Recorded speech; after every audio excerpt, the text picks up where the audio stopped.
এখানে দুজনে নির্জনে সাজাবো। কারো কাছে অমর নায়ক, কারো কাছে তিনি স্বপ্নের নায়ক। মৃত্যুর 29 বছরে যার জনপ্রিয়তায় ভাটা পড়েনি একরত্তিও, তিনি সালমান শাহ। মাত্র 5 বছরের ক্যারিয়ার, অভিনয় মাত্র 27টি সিনেমায়। তবুও কি অবলীলায় সেরার সিংহাসনে বসে আছেন তিনি এখনো। রানীর মতো গাড়ির পিছে শুয়ে আমার দেয়া নতুন শাড়ি অঙ্গে জড়িয়ে।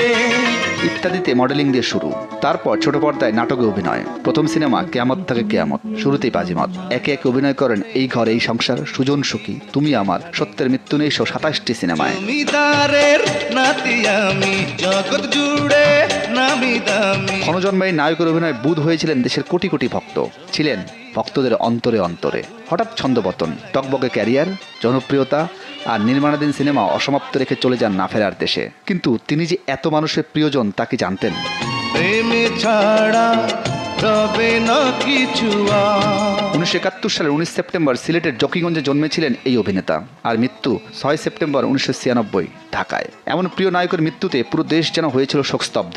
এতটাই শোকাহত হয়েছিলেন ভক্তরা, দেশের বেশ কয়েকজন ভক্ত আত্মহত্যাও করে বসেন। 1996 সালের সেপ্টেম্বরের বিভিন্ন পত্রিকা ও ম্যাগাজিন সূত্রে জানা যায়, ওই সময় নরসিংদী গার্লস হাই স্কুলের 9ম শ্রেণীর শিক্ষার্থী ছিলেন লিপি রানী সাহা। তিনি আত্মহত্যা করেন সালমান শাহর মৃত্যুর পরদিন রাত 8টায়। জানা যায় আত্মহত্যার সময় লিপির বুকে ছিল প্রিয় সালমানের ছবি, আর হাতে ছিল চিরকুট। সেখানে লেখা ছিল, আমি আর বাঁচতে চাই না, প্রিয় নায়ক সালমানের মতো পৃথিবী থেকে চিরবিদায় নিলাম।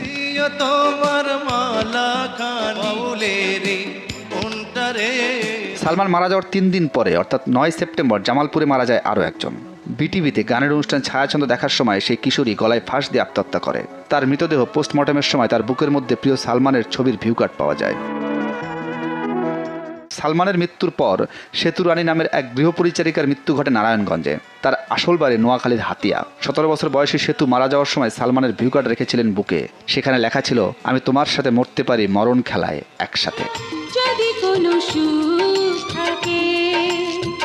সালমানের মৃত্যুর প্রায় 1 সপ্তাহ পর 12 সেপ্টেম্বর ঢাকায় মারা যায় 16 বছর বয়সে মিতা নামের আরেক তরুণী। এভাবে প্রায় 10 জনের বেশি তরুণীর মৃত্যুর খবর পাওয়া যায় ওই সময়।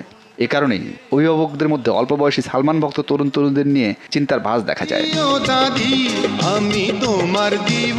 দর্শক ও সিনেমা প্রেমীদের মতে 90-এর দশকের ডালিউডে তিনি ছিলেন শ্রেষ্ঠ নায়ক। হাজার ভক্তের হৃদয়ে বুকের ভেতর আগুন জ্বালিয়ে যিনি নিভে গেছেন অল্প সময়ে।